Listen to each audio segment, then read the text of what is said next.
Venezuela se encuentra hoy en el epicentro de la política mundial tras los eventos sísmicos de la última semana. La captura de Nicolás Maduro y su esposa, Cilia Flor, a manos de fuerzas especiales estadounidenses bajo la denominada Operación Resolución Absoluta.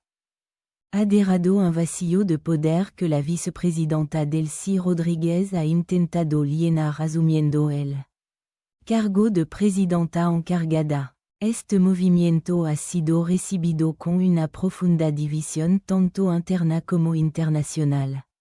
Mientras que algunos sectores de la oposición ven en esto una oportunidad para una transición democrática real. Otros denuncian que se trata de un cambio de guardia tutelado por intereses extranjeros, específicamente vinculados a la vasta reservas de petróleo del país. El ambiente en Caracas se describe como una calma tensa.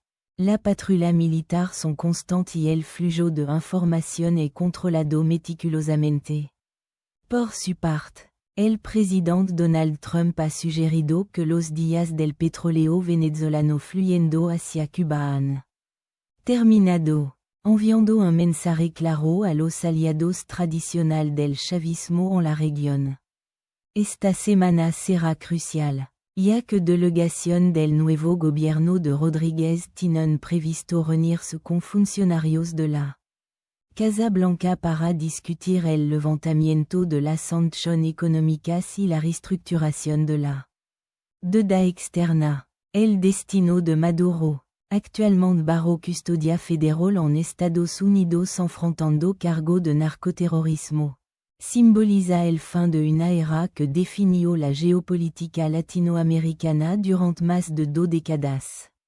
El desafío ahora para Venezuela es evitar un conflicto civil y lograr una estabilidad que permita la reconstrucción de su destrozada economía.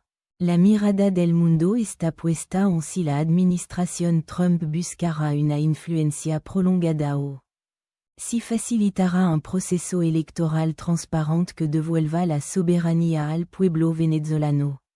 La estabilidad de la región entera depende de cómo se maneja esta transición.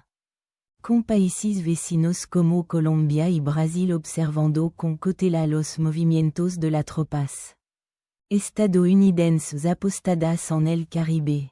El futuro de Venezuela se decide hoy no solo en Caracas, sino también en los despachos de Washington.